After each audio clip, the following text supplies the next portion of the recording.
May I come in, sir? Yeah, please do.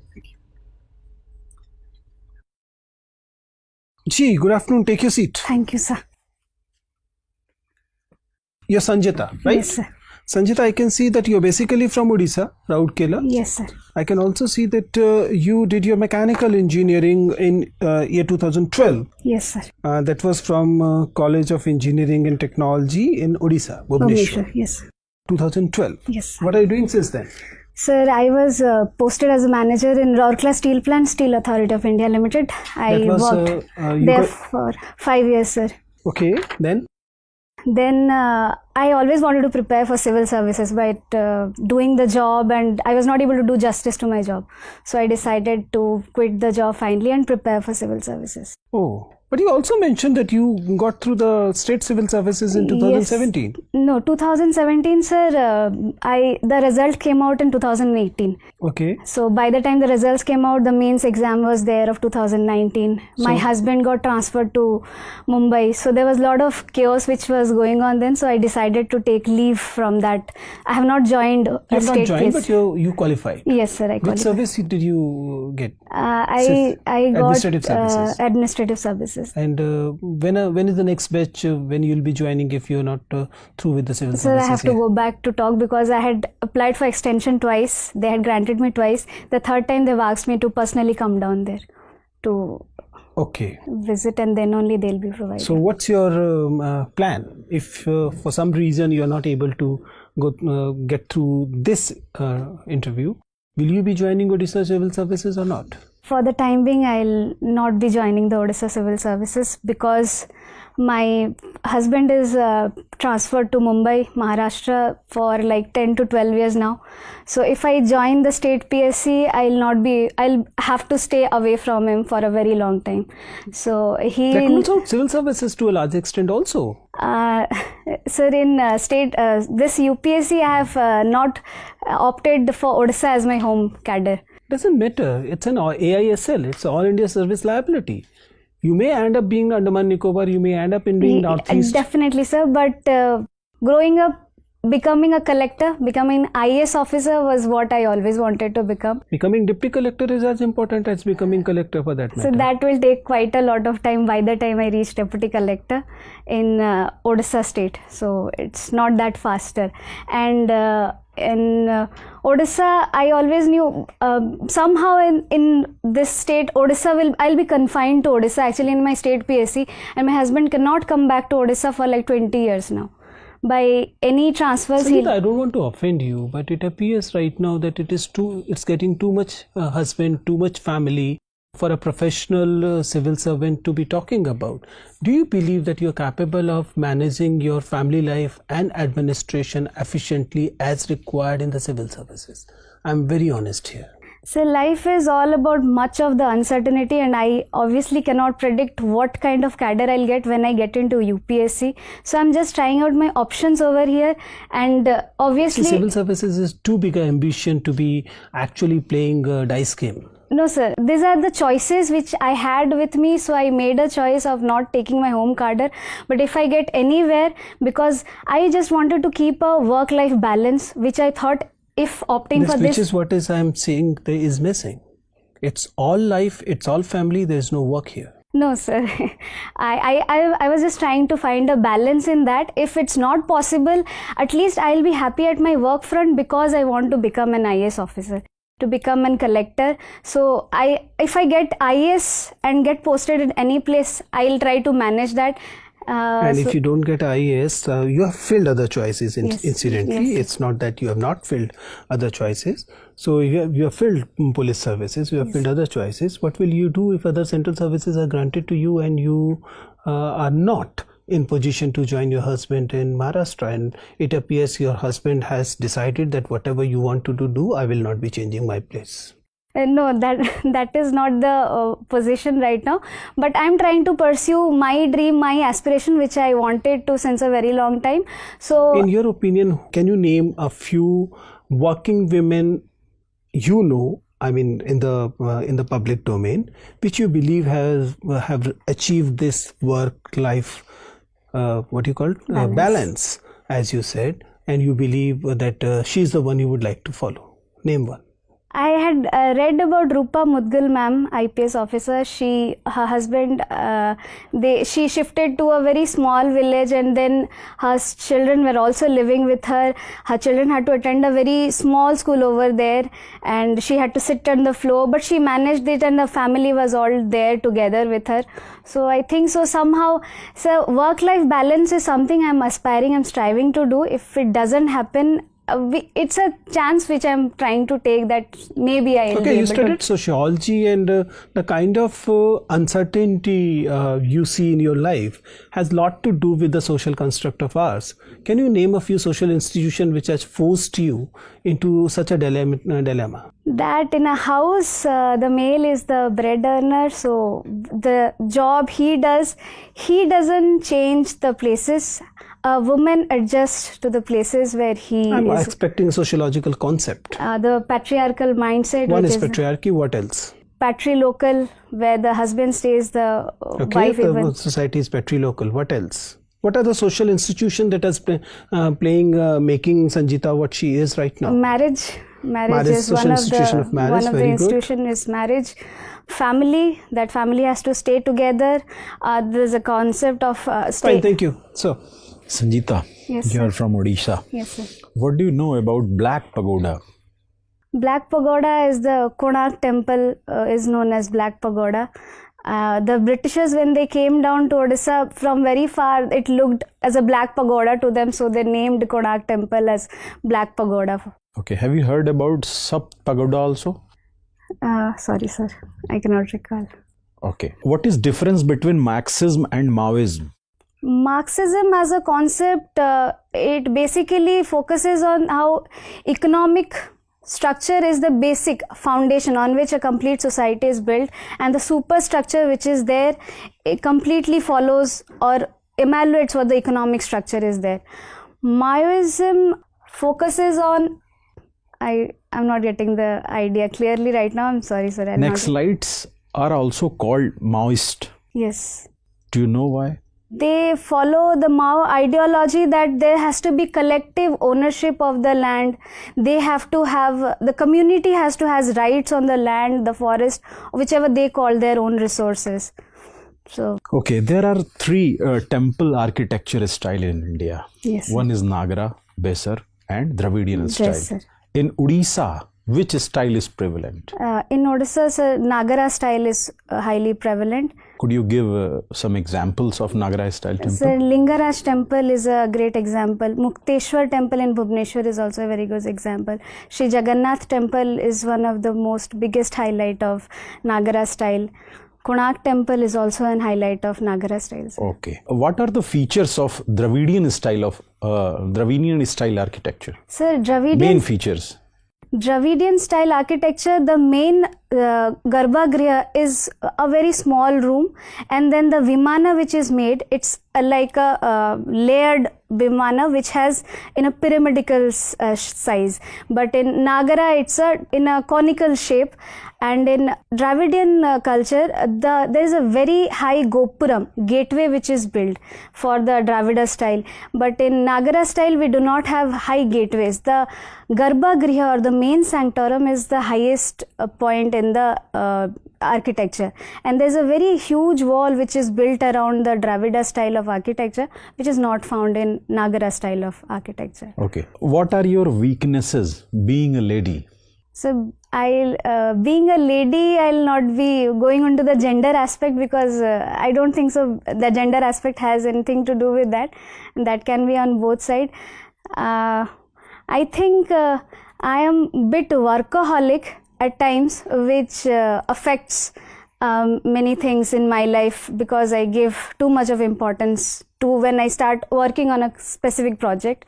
And second is I fail to understand that the urgency which I have for the work is of priority to me, is of the same priority to the other person. So I try to push that. Maybe that can be called a weakness. Okay, thank you.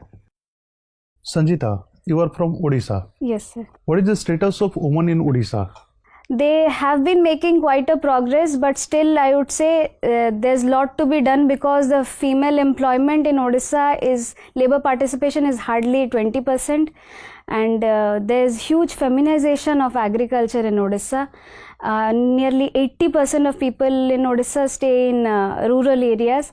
So there's a huge migration of people from the southern districts of Odisha, and they have been doing well in education right now, because the 10th board standard education report which came down, girls had performed better than boys.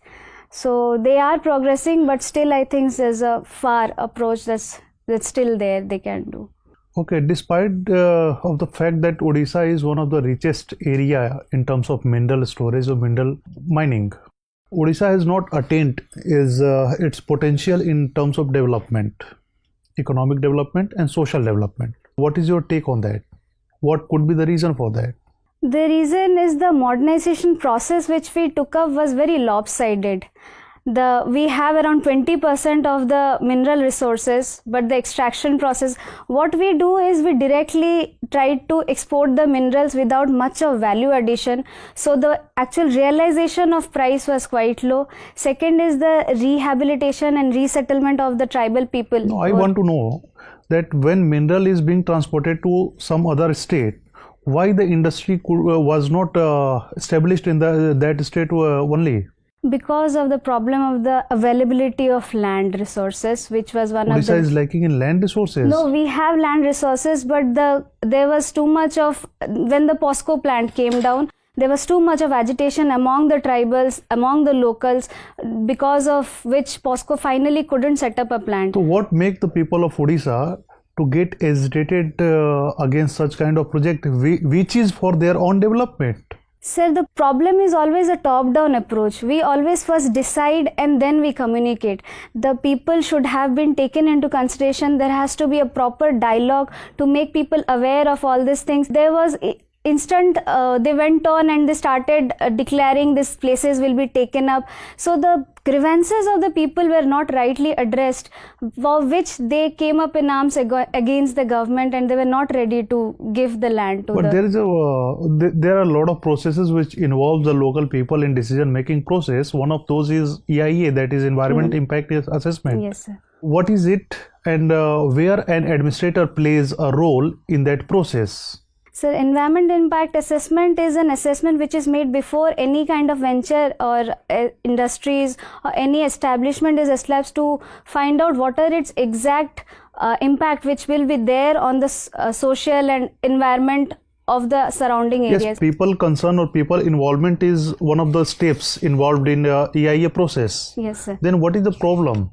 Why the people voice of people is not heard or Sir, not listened? I think the involvement of people is there on paper only. In actual realization, there are some times which is hushed up, and people are actually not involved in the complete governance process, and they are not a part of it. Very few people, very few leaders, they get to... What is disaster governance? Disaster governance is a process by which there is a proper pre-planning of how to handle a disaster, then having a plan for that, then risk mitigation, and then rehabilitating the whole people after the disaster has occurred, and then re-preparedness. How Odisha is leading by setting an example in the process of disaster management in the country?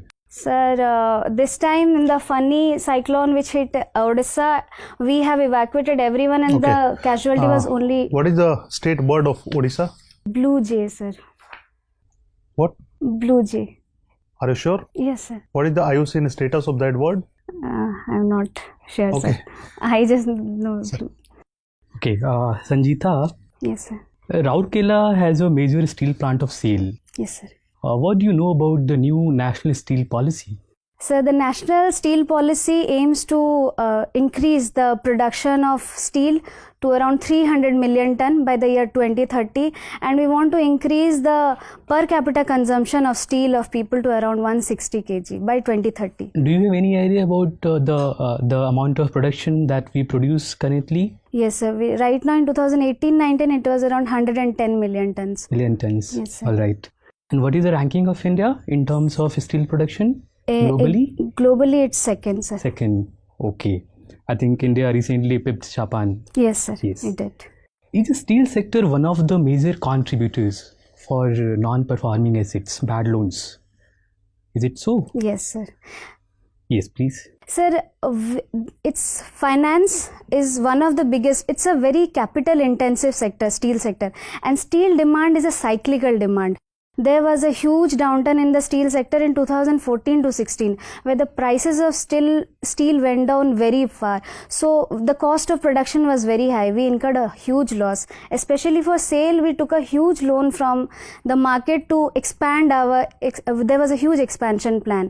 Because of this nature, and there was the high borrowed capital has a high cost in India specifically.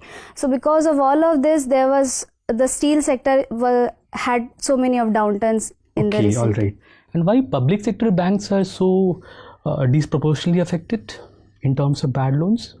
Because of the dealings, they usually around 80% of the economic is dealt by the public sector banks, and the farm loan waivers which takes place, the cooperative banks, those all things, the bad loans pile up on the public sector units, and the infrastructure projects which have a very huge gestational periods, they are usually financed by the public sector banks. So the non-performing assets have shoot up because of that. Can you please enumerate 2 or 3 most important reasons towards this issue of bad loans? Only 2 or 3 most important ones? Reasons? Yes, reasons for bad loans. First is the issue of getting a land in time. So this increases the time of the project, which leads to rise of. The second, in the steel sector, which I have seen, the project was to be completed by a time which was extended to a timeline of around 5 to 6 years. This leads to rising of the debt in which SAIL had taken from the market. So completion of the project is another factor, and there are many cases which are pending in Supreme Court and High Courts, which again add further to this rising bad loans. All right. And why do we import coal for steel sector even though we have abundant resources of coal? Sir, the coal which is used in blast furnaces is coking coal. The coal which we have in India has high amount of sulfur, which cannot be used in the blast furnaces. So that's why we have to import good quality high grade iron ores from coal from Australia. Right. You have a mechanical background. Can you please explain that are automobile companies ready for rollout of BS6 fuel all across the country? They are trying. The research and development is not at completely at But we have a target from 1st of April. Yes. I am not sure about it, sir. Not sure, right. And what is the concentration of sulfur in BS6 fuel? I'm not able to recall now. Right. Sorry, sir. You know, Oriya is a classical language. Yes, sir. What are the other classical languages in the country? Tamil, Malayalam, Kannada, and Telugu. And Sanskrit? Sanskrit. Sorry, sir. Right. So, it is also in the news that Marathi community are demanding classical status for Marathi language. What are the criteria to accord this status? First is the language has to be around 1500 years old. There has to be a complete discontinuation after a certain age of that complete language, literature, the history of that language. The third criteria I'm not able to recall. So there are 3 criteria. No worries. So, yes, Sanjita. Recently, World Trade Organization has given ruling against the India's export subsidies. Why it happened so? What are those export subsidies? India and China still yet claim to be developing nations, and which is contested by US on many aspects, that because they have crossed a certain threshold in exporting a particular item like in textiles, so they cannot claim the status of developing nations anymore. So that's why they are providing many incentives which is disproportionately affecting the price of the commodities, which is making them competitive these in are the global like the world. basic reasons, like for negating the India's stand on in the WTO platform. Yes. Right. India already has got opted out of the RCEP. Yes, sir. What are those reasons which are affecting the India's decision so far?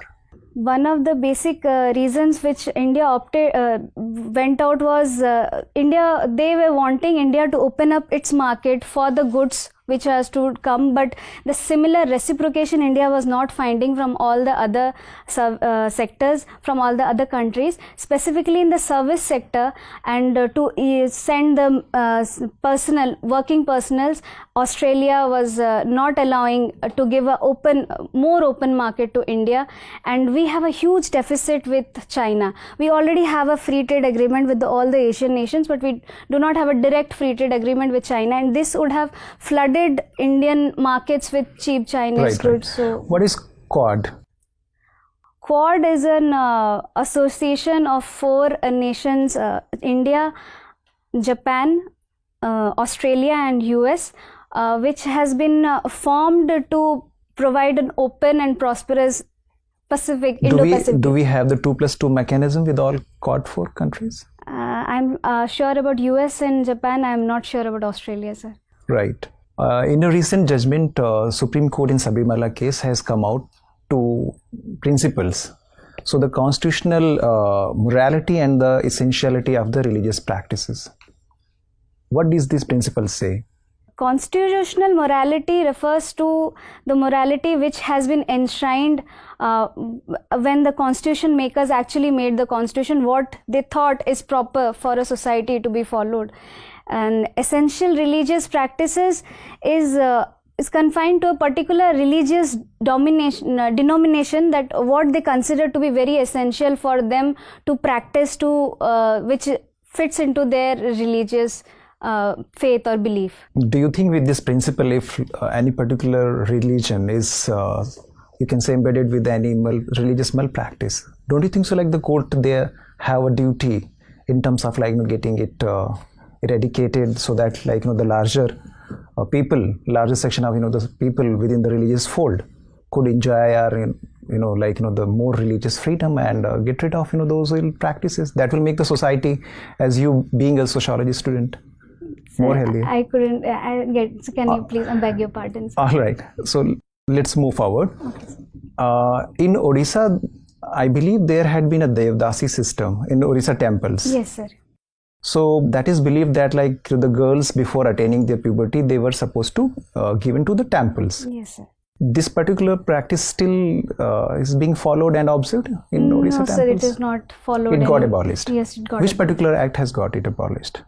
I don't know, sir. The act. 1947. Okay, sir. Right. Thank you, sir. All right.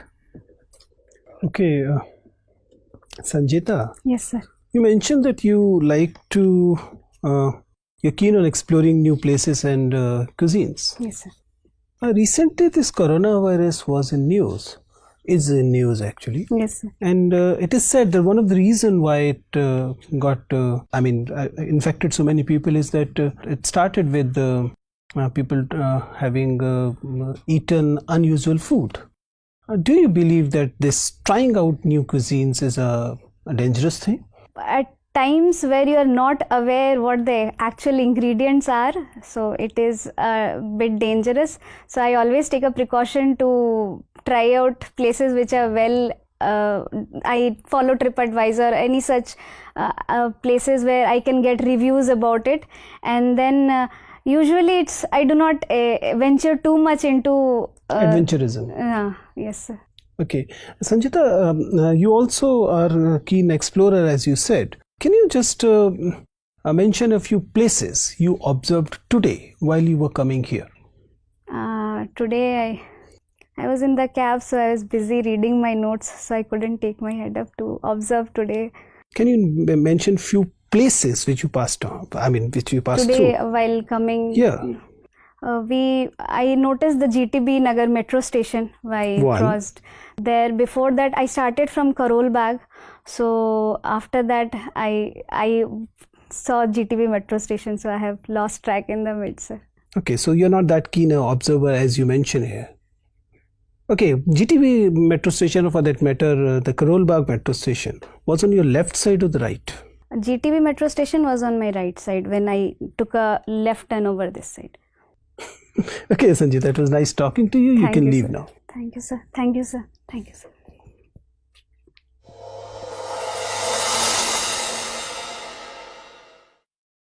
Aye, Sanjita, please take your seat. Thank you, sir. So, Sanjita, how long you have been in Delhi? Sir, 5 days. 5 days. And you intend to stay till your interview? No, sir. You'll be going back? Yes. Okay. So, how many interviews you have given already? Once. What's your take on this interview? What are the areas you believe that you're doing fine and where you believe that you're not doing that good? The question which you asked, I knew that would be the family and work-life balance that I have to improve on a way I'll present it so it does not look negative as you pointed out. So that I'll think. Baki sir, you will. See, Sanjita, my reading is that you're a wonderful candidate. I mean, unless you are hell-bent on spoiling your chances, I don't see any reason why. I mean, you're getting my point.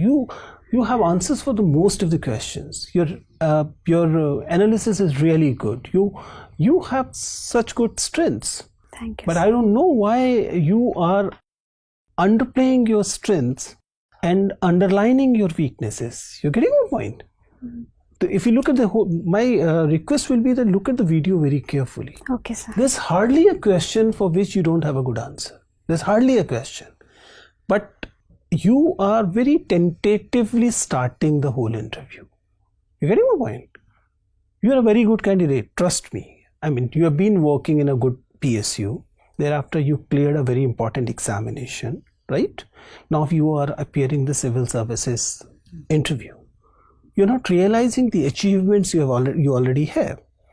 These achievements should give some kind of a radiance on your face rather than being a tentative look which you unnecessarily carry. So the last interview I was said that you're over enthusiastic, you smile a lot, so tone it Smiling, down. that's I maybe have toned it down a lot. I'm not worried about the smiles. I'm not even saying that smile more. That's not what I'm saying. I'm merely saying that play on the strengths of your personality rather than the weaknesses. Okay, sir. Don't drive the boat to your weaknesses. Drive them to your strengths. Okay, sir. Okay, you getting my point? Okay. See, my understanding is that your entry is good, your voice level is good, flow is good, your vocabulary is strong, your hand movement is a problematic area that you'll be working on, and your eye contact is not the best. Right? Okay, About the eye contact, you need to understand, you had been a manager, you'll be able to understand that if you are looking at me, right? And when I'm talking to you, whatever the information is being transmitted, that is through words. Yes. But the trust building exercise is being done by the eyes, right? If you break eye contact and look elsewhere, you may or may not get their trust, but you will be losing mine. You getting my point? I'm exactly not able to understand because they say when you're answering, you're supposed to look at everybody. No. That's not the. I know there are schools of thought, and you'll have to do a bit research to decide which one to follow. But I've been doing it for 20 years. I'm explaining why it is important. Okay. If you're looking at me and you're talking to me, there'll be a trust between you and me. Yes, sir. If I'm looking there and talking to you, I will not have your trust. You're getting my point? Yes, sir. So primarily, you have to look at the person you're talking to, if possible in the eyes of the person.